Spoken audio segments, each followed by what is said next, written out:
Bonjour à tous et merci d'être avec nous à la une de l'actualité internationale.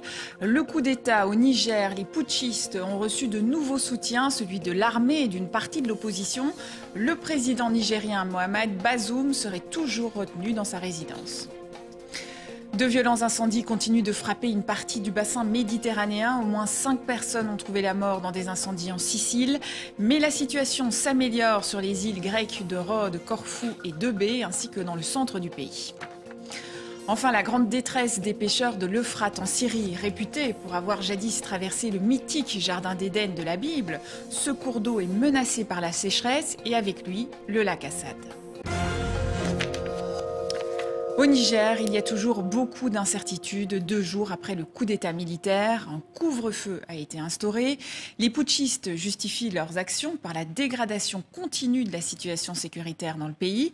Emmanuel Macron s'est entretenu à plusieurs reprises avec son homologue nigérien, Mohamed Bazoum, toujours retenu par les militaires. On fait le point avec Ndari Kalinglopi. Un vent de colère et des revendications se propagent dans la foule.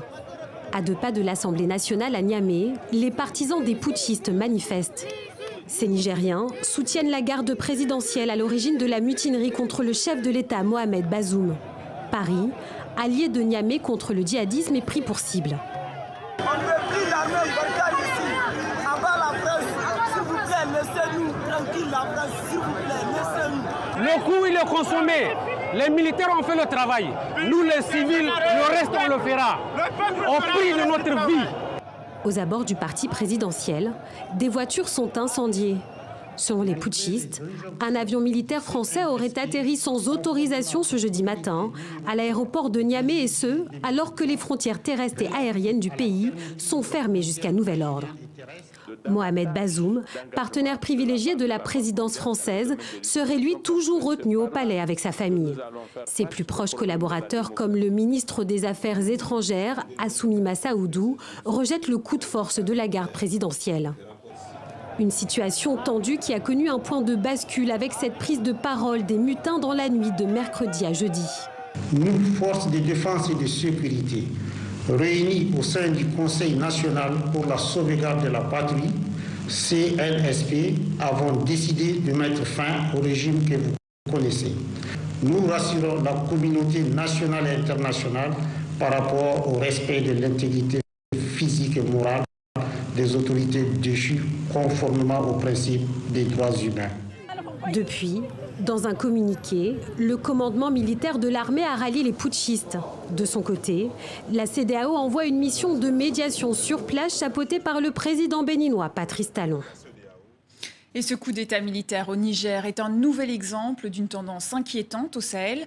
Ce sont les mots d'Antonio Guterres, le secrétaire général de l'ONU. Après le Mali et le Burkina Faso, le Niger devient le 3e pays dans la région à connaître un coup d'État depuis 2020. Le récit de Simon Rodier. La zone de turbulence s'étend d'année en année. Dans cette région du Sahel, les hommes en bottes et treillis reprennent le pouvoir. Les images de coups d'État font toujours sensation, celles de prises d'antenne à la télévision nationale ou de pick-up surarmés dans les rues des capitales. Depuis 2020, les pays autour du Niger ont vu leur autorité civile être démantelée, remplacée par des militaires, sur la base d'un constat d'échec politique.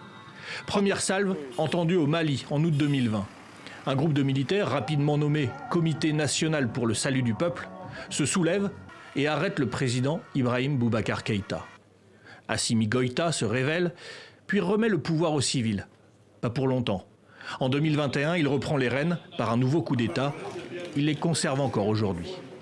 Notre ambition consiste à nous sécuriser pour nous développer, nous doter de textes et d'institutions crédibles pour instaurer une gouvernance vertueuse, réussir des élections transparentes aux résultats incontestables, raffermir la cohésion nationale. Le Mali a donné le ton, les pays voisins limitent.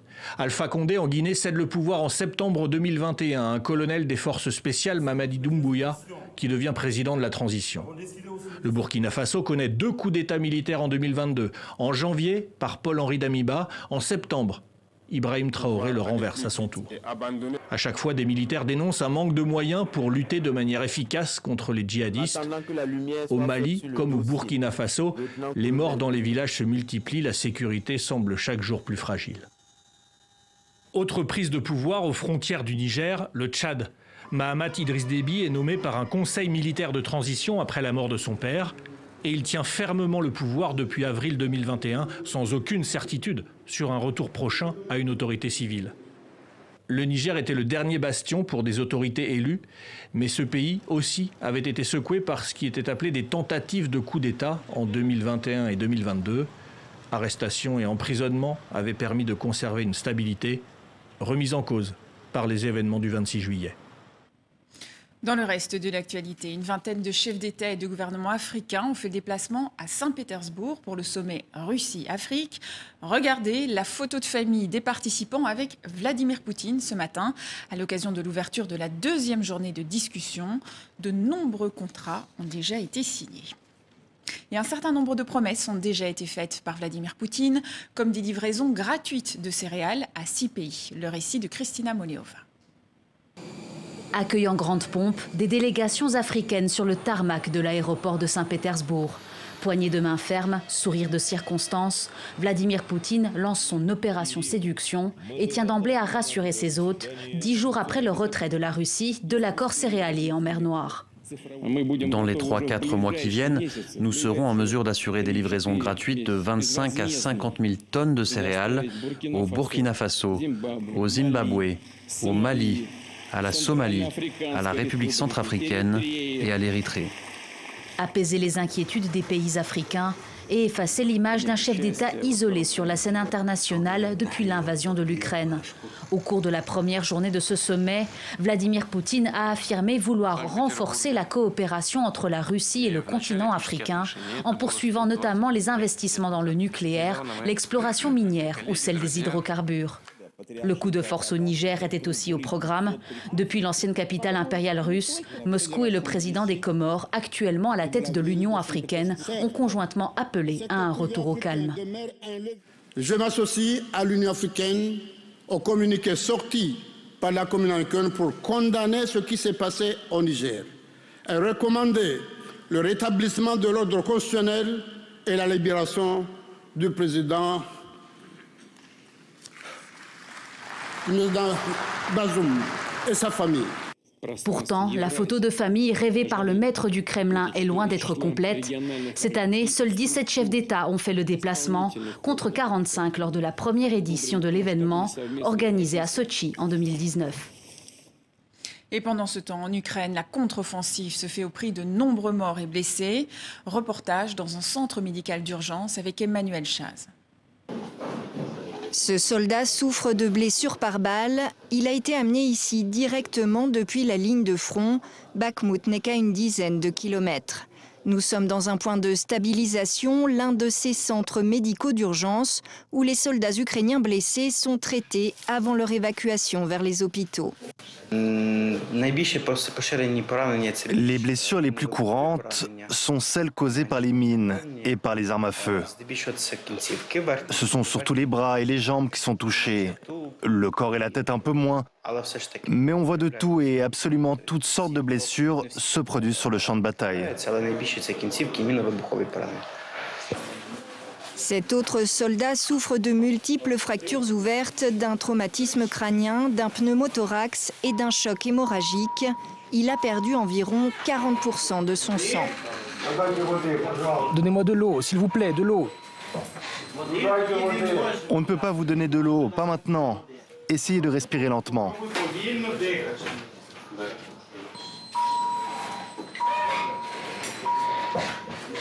Selon cet autre médecin, en plus des blessures par balles, mines et shrapnel, les forces russes utiliseraient aussi des armes non conventionnelles. La Russie a récemment commencé à utiliser des armes chimiques. Alors parfois, on a des gars qui arrivent avec des symptômes de souffle coupé, d'irritation des yeux et de la gorge. Ces blessés et le travail acharné des médecins pour les sauver illustrent la réalité de cette guerre et le lourd tribut en vies humaines payé par des milliers de soldats ukrainiens. Aux États-Unis, Donald Trump visé par de nouveaux chefs d'inculpation dans l'affaire des documents confidentiels. Les procureurs lui reprochent d'avoir essayé de supprimer des images de vidéosurveillance pour éviter qu'elles ne soient transmises à la justice. L'ancien président sera jugé en mai 2024 pour avoir emporté dans sa résidence privée des dossiers top secrets en quittant la Maison-Blanche. Je vous le disais en titre, les incendies continuent de faire rage autour de la Méditerranée, notamment en Grèce et en Sicile. L'île italienne a demandé à Rome de décréter l'état d'urgence. Joss Lacaze. Une lourde détonation, hier à Volos, en plein cœur de la Grèce. Un entrepôt de munitions a explosé au milieu des incendies. Les feux font encore certains dégâts, alors qu'une accalmie a gagné l'île de Rhodes selon les autorités. Certains touristes sont restés et regagnent même les plages. D'une manière ou d'une autre, on reste bien ici. Les gens sont très gentils. Les feux, qui ravagent le pourtour méditerranéen depuis plusieurs jours, semblent s'apaiser à certains endroits. L'Algérie, la Grèce ou ici, la Sicile. Hier, les températures sont descendues 30 degrés à Palerme, loin des 47 enregistrés quelques jours plus tôt. Mais les autorités craignent toujours de nouveaux départs de feu. C'est le cas encore au Portugal et plus récemment en Croatie. La situation devrait s'améliorer un peu plus aujourd'hui, les conditions climatiques étant plus favorables en Europe. En Syrie, la grande détresse des pêcheurs de l'Euphrate, réputé pour avoir jadis traversé le mythique jardin d'Éden de la Bible. Ce cours d'eau est menacé par la sécheresse et avec lui le lac Assad. Séraphine Charpentier. Ismail Hilal a conservé sa barque, mais il a rendu sa casquette de pêcheur. Sa principale source de revenus, le lac Assad, le plus grand lac artificiel de Syrie, est en train de mourir. Ses rives ont reculé de 4 mètres en l'espace d'un an. J'ai passé toute ma vie sur le lac. Depuis 1986, je vis dessus. Depuis mon enfance, depuis l'âge de 12 ans. Mais j'ai été forcé de le quitter cette année. Je ne pouvais plus vivre de la pêche. L'Euphrate s'assèche, et avec lui son lac. En cause la chute des précipitations entre 2021 et 2022 et la construction d'une série de barrages turcs en amont. Ils ont fait diminuer de 40% le débit du fleuve en Syrie. Dans un lac de plus en plus pollué, les poissons se raréfient. Le pêcheur de 50 ans a dû trouver un nouvel emploi dans un restaurant. Avant, il y avait un équilibre entre le coût du matériel et le prix du poisson. On pêchait beaucoup. Le moindre pêcheur remontait environ 100 kilos de poissons.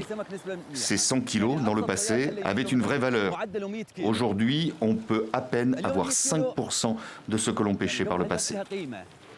Le manque de poissons, tout le monde s'en rend compte dans la région. À commencer par ce poissonnier, il a perdu une bonne partie de ses revenus. Il y avait des tonnes de poissons avant. Chaque poissonnerie avait 1 tonne ou 1,5 tonnes de poissons. Mais aujourd'hui, la plus grande n'en propose pas plus de 200 kilos à cause de la sécheresse, du manque d'eau et des températures élevées. Autre effet du réchauffement climatique, la prolifération d'algues sur le lac. Elles absorbent l'oxygène et provoquent l'asphyxie des derniers poissons. Dans le reste de l'actualité, le coup d'envoi des 9e Jeux de la francophonie qui se déroule à Kinshasa, en République démocratique du Congo. C'est le seul événement sportif et culturel international en langue française dédié à la jeunesse. Tous les 4 ans, il regroupe plus de 3000 participants, artistes et sportifs. Et c'est à suivre sur TV5 Monde. C'est la fin de ce journal. Merci à vous pour votre fidélité. Excellente suite de programme à vous.